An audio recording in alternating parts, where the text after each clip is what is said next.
नेताजी के साथ 2024 की बात और जयप्रकाश जी के पास हम पहुंचे हैं, जो कि कांग्रेस के उम्मीदवार हैं हिसार लोकसभा से। जयप्रकाश जी, टिकट में देरी तो नहीं हो गई? नाम की चर्चा तो बहुत पहले से थी, लेकिन कांग्रेस की टिकट में देरी तो नहीं होगी जयप्रकाश जी? सही टाइम पर सही फैसला, कोई देरी नहीं। तो कितना कैंपेन अब तक कवर हो चुका है, कितना आगे अभी करना बाकी है? बहुत ज्यादा।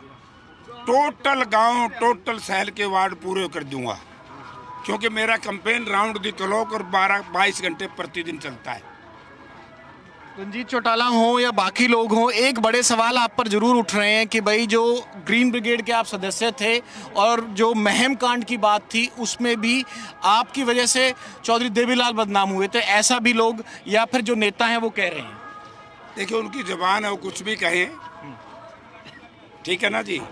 उनका क्या जवाब दूं? रणजीत सिंह की तो हालत ऐसी है जैसे बिटोड़ा होता है, हमारे बिटोड़े में से गोश्ते निकलते हैं। रणजीत सिंह को व्यवहारिक ज्ञान नहीं, बोलने का ज्ञान नहीं, बात करने का ज्ञान नहीं। वो आदमी इस तरह की बात करता है, मुझे तो आश्चर्य इस बात का है। फिर वो चौधरी देवीलाल की बात क्यों करता हो? देवीलाल की सरकार तोड़ने में सबसे बड़ा हाथ रणजीत सिंह का था। फिर जो यूथ जो ग्रीन ब्रिगेड थी उसको लेके सवाल उठते हैं। जयप्रकाश जी की छवि पुराने समय की, वो कह रहे हैं कि मैं सौम्य हूँ, सभ्य हूँ, लोगों के बीच जाके। कौन सभ्य है? रणजीत चौटाला तो नारे लाया करता, ग्रीन ब्रिगेड जिंदाबाद, ग्रीन ब्रिगेड जिंदाबाद। वो कैसे कह सकता है? ये ग्रीन ब्रिगेड तो चौधरी देवीलाल की थी, जयप्रकाश की नहीं थी।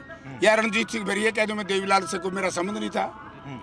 और ओवरऑल कैंपेन की बात है, कांग्रेस है, भाजपा है, दो बड़े मुख्य दल हैं, या किसी और से मुकाबला मानते हैं? जयप्रकाश जी की जो हाईलाइट पॉइंट है, क्योंकि आदमपुर उपचुनाव हमने आपका देखा था, आपने चुनावी संघर्ष अच्छा किया, जीत मिली नहीं हो।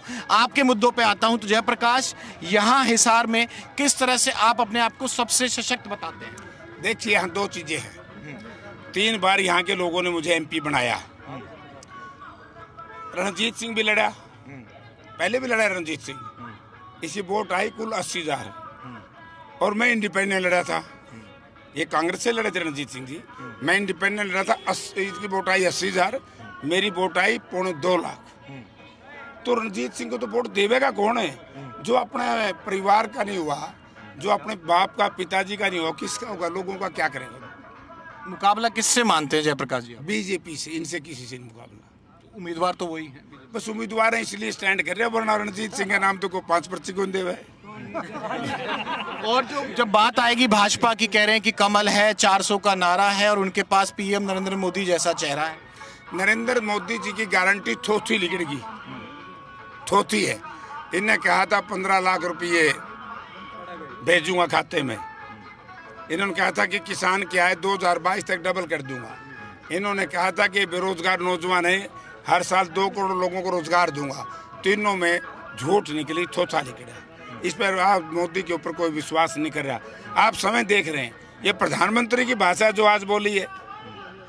आज देखिए ना, पाकिस्तान भारत के शहनशाह को प्रधानमंत्री बना के, शहजादे को, ये कौन सी भाषा है भाई? तो प्रधानमंत्री जी बोखड़ा गए। और पिछले दिनों यहाँ ये बड़े परेशान है बीजेपी वाले। मनोहर लाल जी आए थे, स्वर्गीय चौधरी भजनलाल के प्रति किन अपशब्दों का इस्तेमाल किया, स्वर्गीय चौधरी देवीलाल के खिलाफ। और मैं तो कहता हूँ शर्म आनी चाहिए उन लोगों ने जो उन पार्टी के उम्मीदवार है और उसके परिवार के खिलाफ मनोहर लाल जी क्या बोल रहे हैं। किसका नाम लेना चाह रहे हैं आप? किसी का नाम लेता उसी ने पूछ लियो। आदमपुर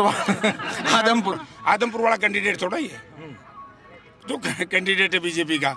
जो आदमपुर के हैं, बीजेपी का कैंडिडेट है, उससे पूछो कि भले आदमी तेरे परिवार को इस तरह के गंदे शब्दों का इस्तेमाल किया जा रहा है और तू के लालच के लोभ और लालच में पड़ा उनके वहाँ। और जो कहीं ना कहीं कुलदीप बिश्नोई की नाराजगी थी, हालांकि मुख्यमंत्री नायब सिंह सैनी साहब उनसे मिलने गए, ये वो फैक्टर्स हैं जो लगातार चुनाव लोग यहाँ लड़ते रहते थे। आप भी इस क्षेत्र से बखूबी वाकिफ हैं। इन तमाम फैक्टर्स में कांग्रेस का क्या फ़ायदा? क्योंकि फिर मेरा सवाल अगला आप पे आएगा। देखिए, मैं बताना चाहता हूँ, ये लोग बीजेपी की पॉलिसी से दुखी है। जो बाई इलेक्शन में जो पूरा मुख्यमंत्री से लेकर के मंत्रिमंडल के लोग आए थे, उन्हें जनता के साथ विश्वासघात किया।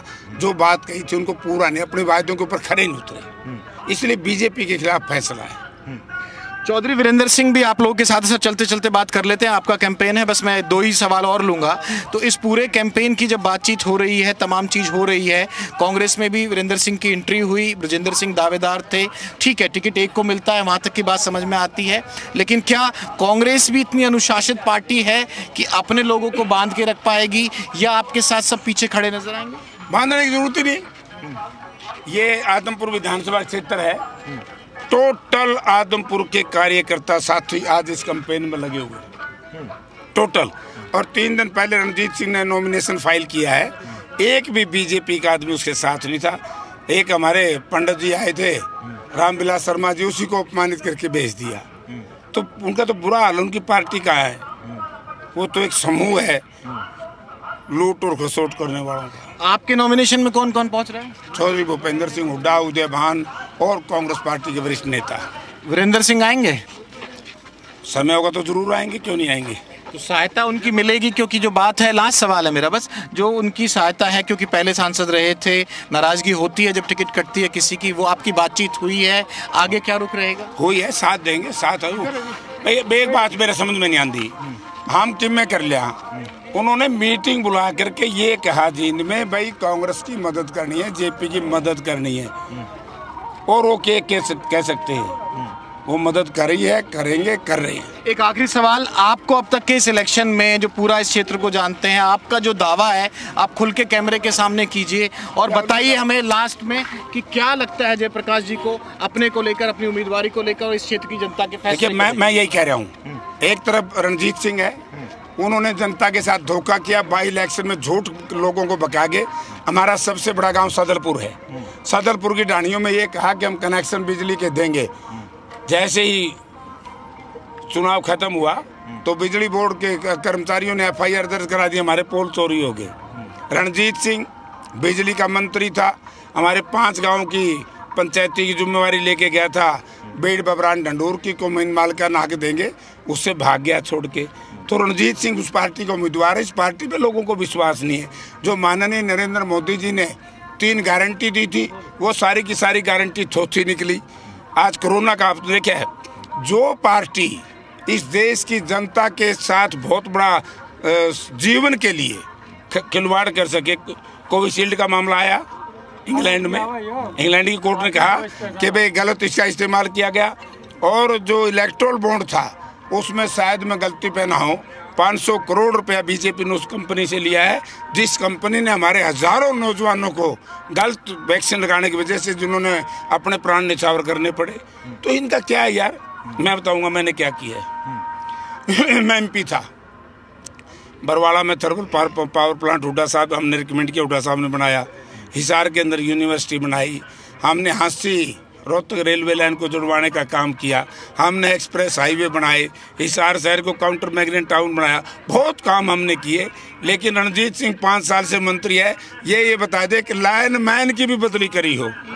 ये तो 40 बच्चे लगे, 4 भी ना लगे। ये तो पर्ची जो कह रहे हैं, वो तो कह रहे हैं कि बिना पर्ची बिना खर्ची के देते हैं और हर गांव में लिस्ट लेके बैठते हैं अपने प्रचार में। वो लोग वो तो पर्ची दीजिए, उनकी तो खर्ची है, मेरी खर्ची में सारी नौकरी बेची है। मैं एक बात उदाहरण दे दूं,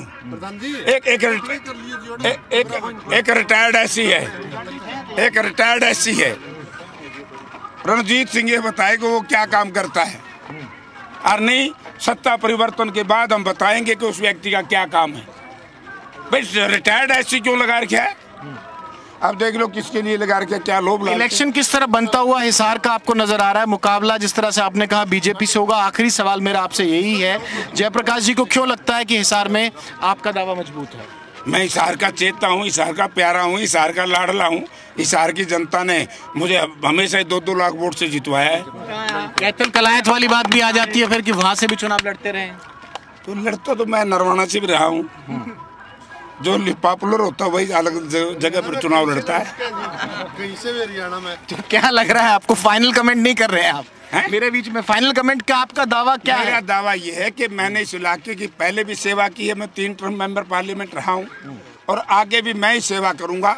रणजीत सिंह को लोगों ने परख लिया, ये भी थोथा, इसकी पार्टी भी थोथी, इसके नेता भी थोथे। नैना सुनैना मुकाबले वो तो इन्होंने पूछ ले, वोट ही नहीं उस पार्टी, सबको पता लग गया वो बीजेपी के लिए काम कर रहे हैं। बीजेपी के लिए कैसे काम करे? गठबंधन टूट गया उनका। लोकदल और जेजेपी दोनों एक लोगों को समझ गया कि एक वोट भी आएगा उसका बीजेपी को लाभ होगा, इसलिए इनको कोई वोट नहीं देगा। चलिए, शुक्रिया। हमसे नेताजी के साथ 2024 की बात में जयप्रकाश जी लगातार अपने कैंपेन में हैं। तस्वीरें मैं एक बार फिर दिखा देता हूं कि लगातार किस तरह से कैंपेन में जयप्रकाश हैं। और अब ये महत्वपूर्ण है कि जो हॉट सीट है हिसार की, इसमें किस तरह का मुकाबला रहेगा और किस तरह की जो पूरी जो चुनावी जंग है वो किस और करबट लेगी और किस तरह का फैसला आएगा। और तमाम नेताओं से नेताजी की बात 2024 के इलेक्शन को लेकर हम लगातार करते रहेंगे। कैमरामैन राहुल निर्वाण के साथ विनोद लांबा, जी मीडिया, आदमपुर, हिसार।